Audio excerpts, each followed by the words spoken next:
Hello world, my name is Andy Silvers, and today we're going to look at the Davinci Resolve Studio Photo Editor.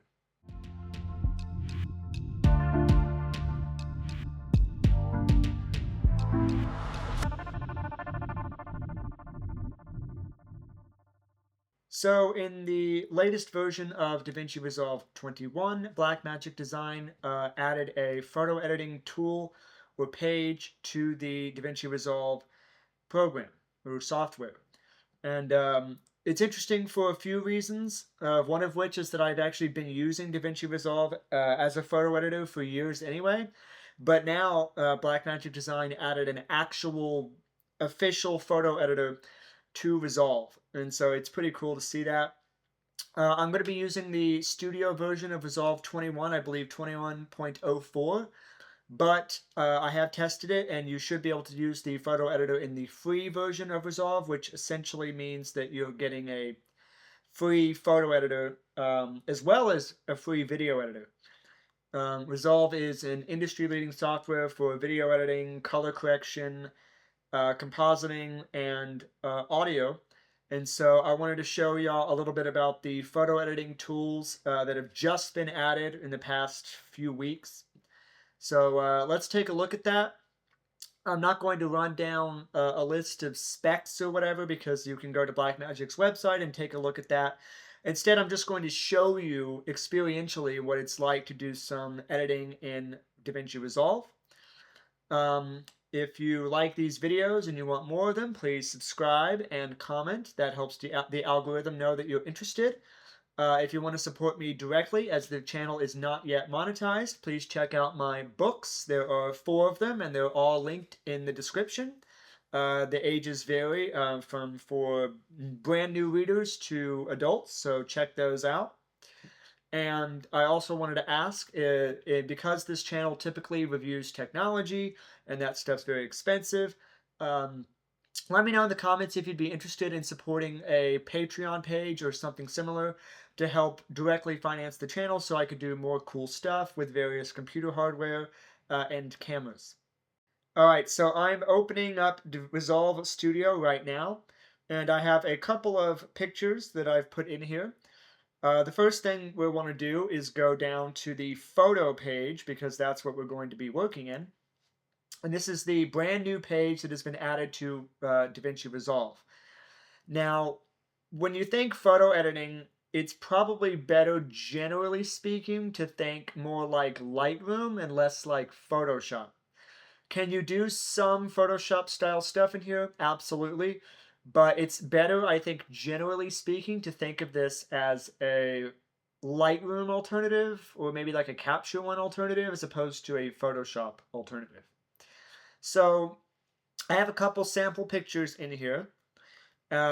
Back in the day, what I would do is I would take a photo and I would put it in Resolve, and then I would go to the color page, and I don't know what I have in here, but I would go over here to gallery in the color page, and I would basically just export whatever the picture was as a photo from the gallery.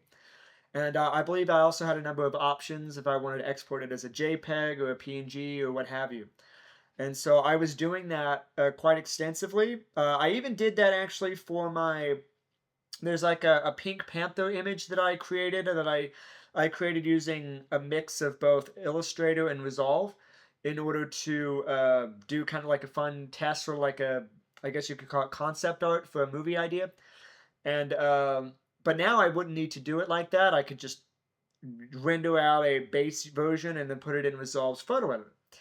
So I have the photo editor open here, and what I'm going to do is highlight all 4 of the pictures that are here and drag them down.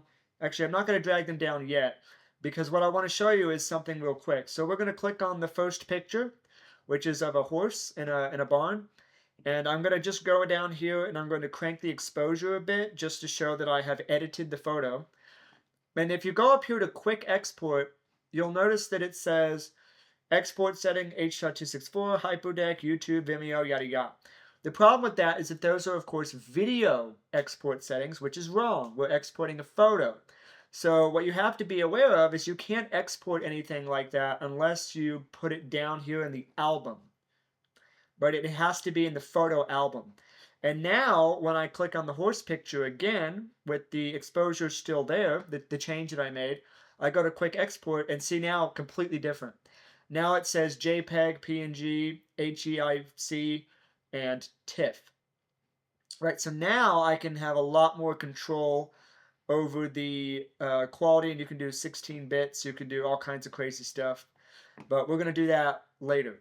But the point is that you can use Resolve now for photo editing, and it works quite well. Now, the biggest problem I've had in the past is, I think pretty obviously, file format. So if your photograph was a DNG, then it would go into Resolve and you could edit it without any real issues. But if your photo format was not a DNG, then they might have to convert it to a DNG first before you could do anything. And one of the reasons for that is because of Blackmagic's history.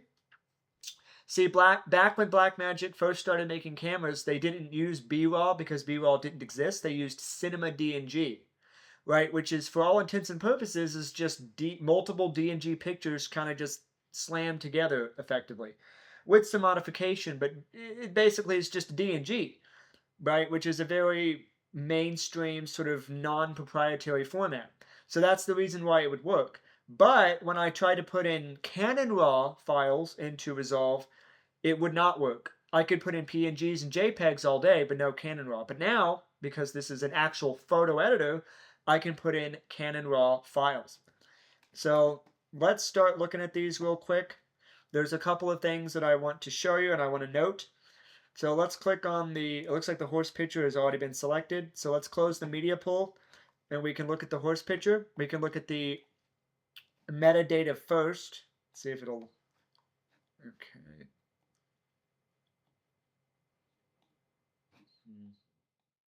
So the metadata is not showing up. So that's, I guess, glitch number one or problem number one. I have no clue why it's not showing me the metadata for the photos.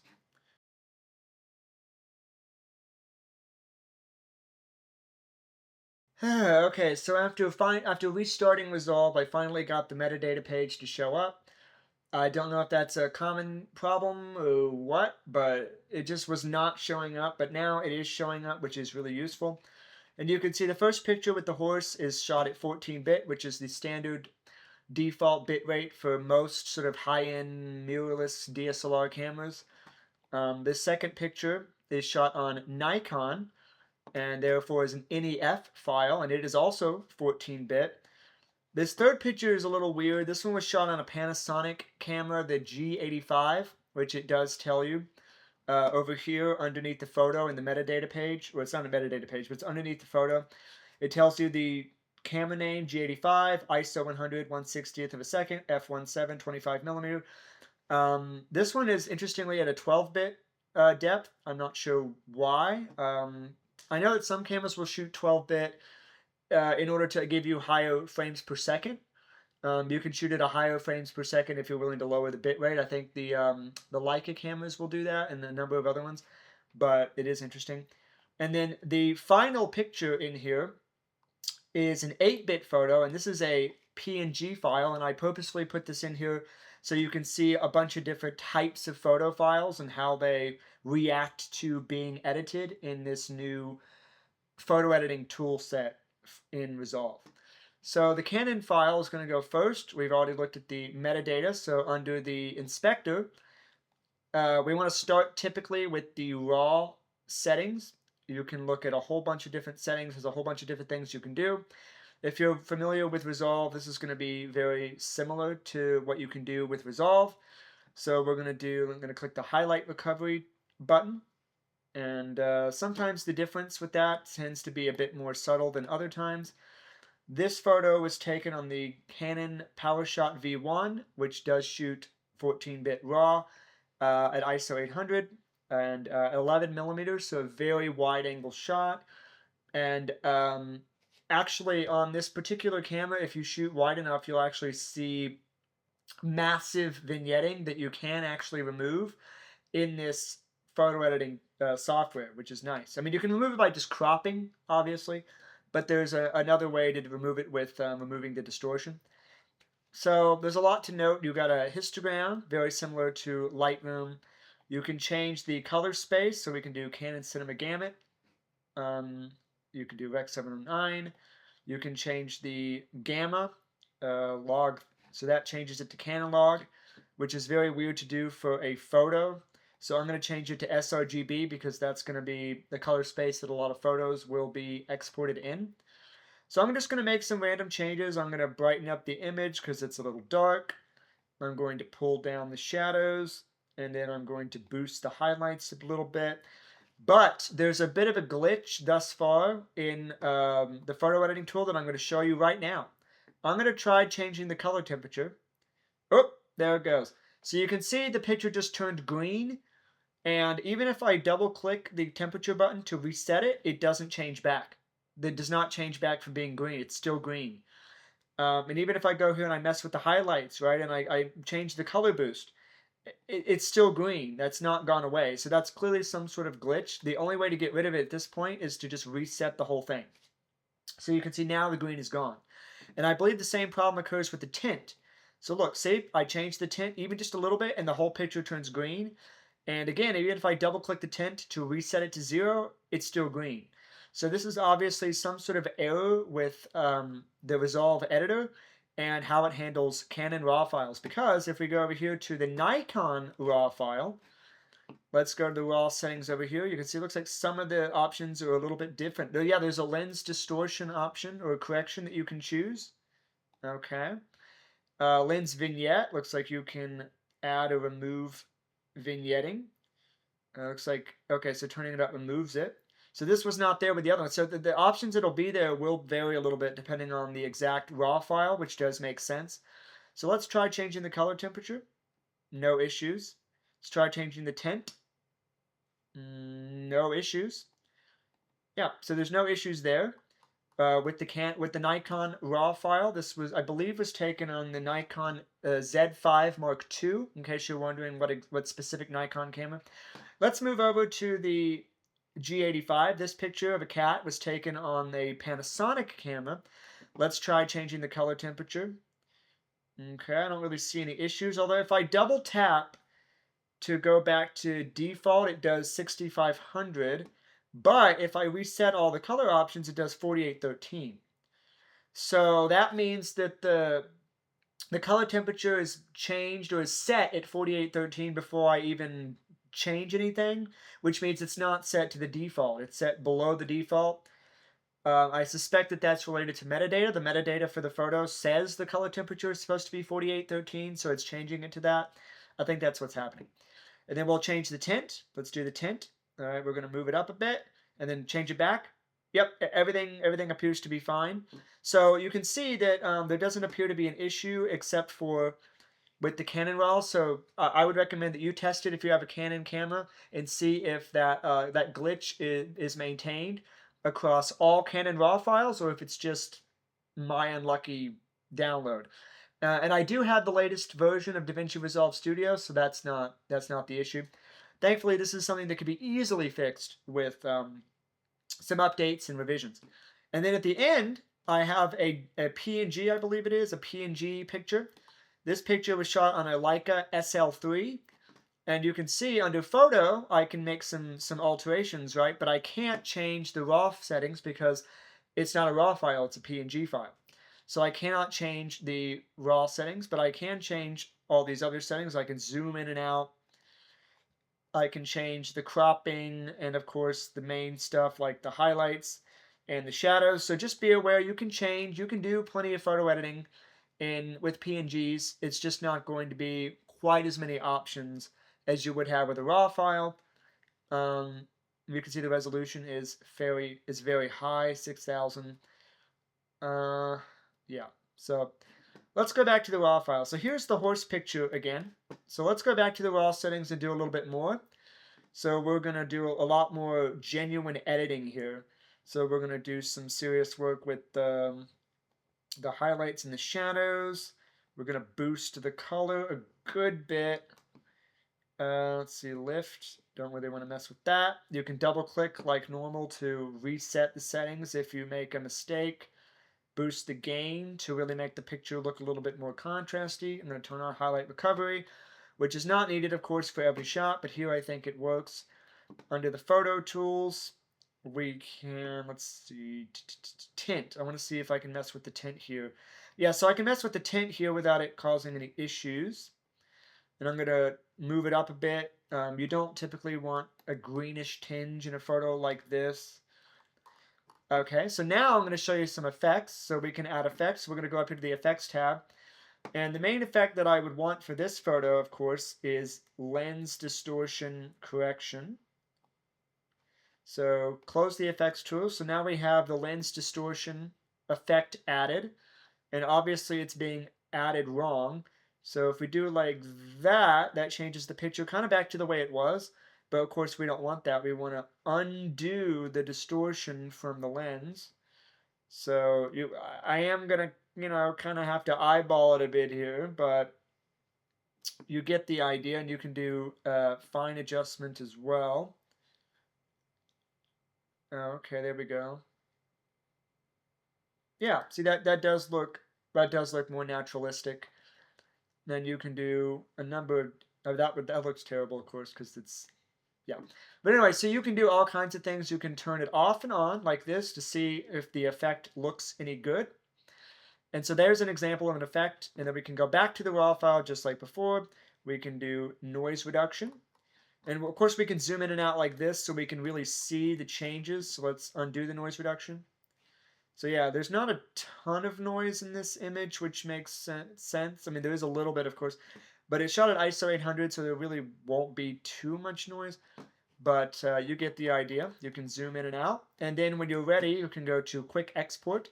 We can do PNG, JPEG, and a couple other formats. Let's try JPEG. Scale, we can do original, quality, 100%. It's going to be P3 DCI, it looks like, for the color space.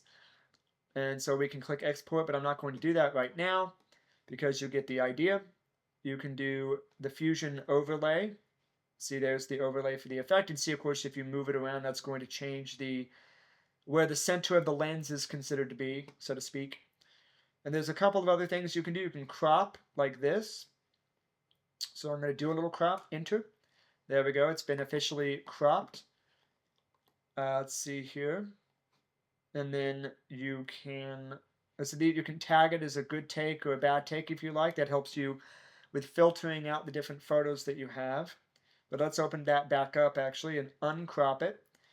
And then we can see here under looks, there are a bunch of looks. We can do cool, rose, vibrant. So these are kind of like generic looks, default, that you can choose. I'm going to undo that. Let's see here. Oh, okay, so that's the auto balancing, which does look better. And then there's the crop, and then there's the transform, which is a little bit different than a crop. Let's see here. Yeah, so I can rotate the picture, which I do not want to do. So undo that. And so there's a lot of tools that you have in here. And again, you can see your effects, and you can turn the overlay off and on. And then you can affect the photo. You can see it looks like there is, you can see here on the highlights that something is definitely blown out. So I'm going to go in here under highlights and pull that down a little bit to kind of help recover some of those highlights. Let's move on to the next photo. This is a Nikon RAW file. Under metadata, you can see 6,000 by 4,000. So 3:2 aspect ratio photo, 1/125th, ISO 100, yada, yada, yada, and 14-bit. So we go to the inspector under RAW, and of course we can change the RAW file, or the RAW settings, rather, relatively easily. So this is a picture where the shadow should probably be targeted very strategically, and the highlight should be targeted strategically to recover that. And then this is a good shot. See, so the option for highlight recovery does not appear to be in this particular version. Again, I think that's related to metadata, but there is a lens distortion checkbox, and there's a vignette checkbox, so I can pull out some of the vignetting, which is nice.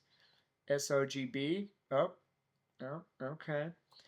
So doing that means we want to pull back the exposure, it looks like, or well, we can't pull back the highlights that much more than we already did. But we can boost the colors a bit, and we can pull back. Let's pull back the overall exposure, and then let's see here. And then under photo, we can do additional edits though. We can pull up the shadows here. Oh, interesting. Oh, that's saturation. Okay, that explains. There we go. There we go. So you can see you can do all kinds of things. I'm gonna, let's see, can I close this? Yes, so I can close that. Again, you can zoom in and move around the photo, and then you can really see in detail what you're doing. Let's add an effect. Let's do something a little bit more dramatic for this one than the horse. So here we have the pencil sketch, and we could change it to a color sketch, but I'm not going to do that. We can change the stroke strength. We can change the shadow level, midtones, and you can turn it off and on with this little slider without actually deleting the effect. So you can zoom in, you can really see what the different effects look like, and these are the same effects that'll be in Resolve's video editor, so you could apply these same things to a video if you would like to. And then you can go back to photo if you decide you want to crop the bottom of the photo. Okay. Yeah, so it's locked the aspect ratio. It can change the gamma, which for black and white does look better actually, because it helps with the contrast. But you get the idea. You can do a vector scope. You can do the waveform. You can look at a bunch of different options. And you can also hit here to delete the pencil sketch effect. And see, now we can see the colors that are here. We can zoom in. We can rotate like this. So this can help with some types of distortion, but not all of them. And of course we have source looks, natural, rich contrast, vibrant. So there's a whole bunch of different options built directly in.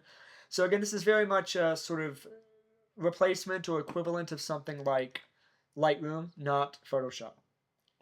And then here's the kitty cat photo. So yet again, we're going to start with the raw settings. Let's see here. Let's try ACES. Let's do Rec 2020 and then output it as Rec 709. And then we're going to, let's see, exposure just a little bit, although those highlights are seriously clipping. Pull up I don't want to pull up the shadows too much on this one actually. But the tint is really off because that green really hurts. And then we're going to warm the photo up to make the photo look a little bit nicer. There's not really a ton of noise here. Looks like it might be a little too warm actually. This can be a tricky photo to edit. But again, we have all sorts of options in here as far as auto balance. We can go in here and really mess with the tint. You can mess with the mid-tone detail, which is really like a sharpening type of thing. So there's a whole bunch of stuff you can do in here, and you can see I can make the picture look absolutely crazy. And up here, you can also add guides. So there's a guide, a frame guide. There's a title guide. There's a center point guide, and you can turn them off. Okay, sometimes the guides don't work as well as I would like them to. See, this one doesn't always work like I want it to. This guide's down here. And see, these don't always pop up like I would like them to. I'm not really sure why. I bet there's a reason for it. There's probably a setting reason. There's 1.9 to 1, so you can see kind of how you're framing things. And this is cool, this 4x5, because if you're posting stuff on social media, you can get a sense for how the photo will look if it's cropped for social media. And you can turn those off and on very easily.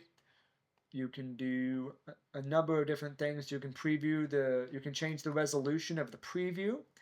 This is really important if your computer is not as fancy. I reviewed a Surface Pro 12-inch, which did not have a fan of any kind, and the performance for Resolve's photo editor was terrible. So that if I did have to use that, I would want to change this probably to half for something like that.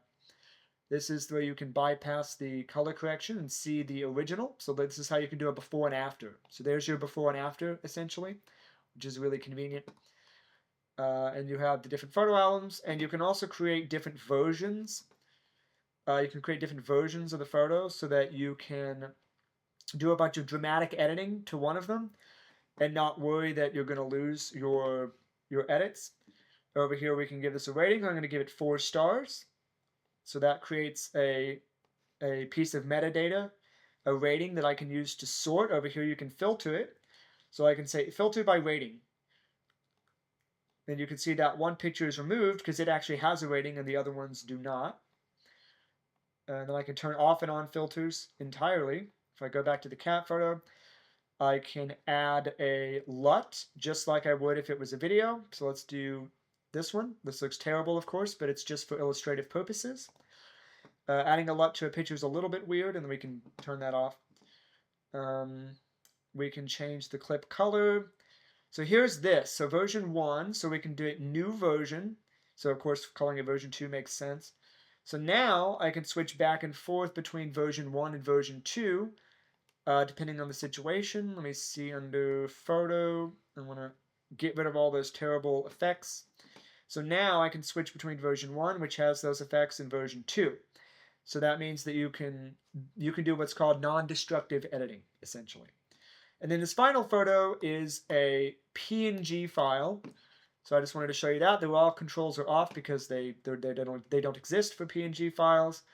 I'm going to pull down the exposure for the overall image a little bit, boost the shadows a bit, which for a PNG there's a pretty decent amount of information available actually. So, and you can do the same kinds of effects to this picture that you would to nearly any other picture. You're not really super limited there.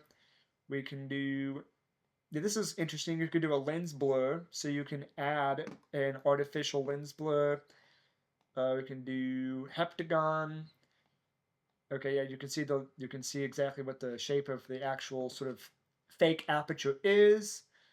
You can change the curvature. So this is pretty cool stuff in terms of being able to mimic the look of a sort of shallow depth of field.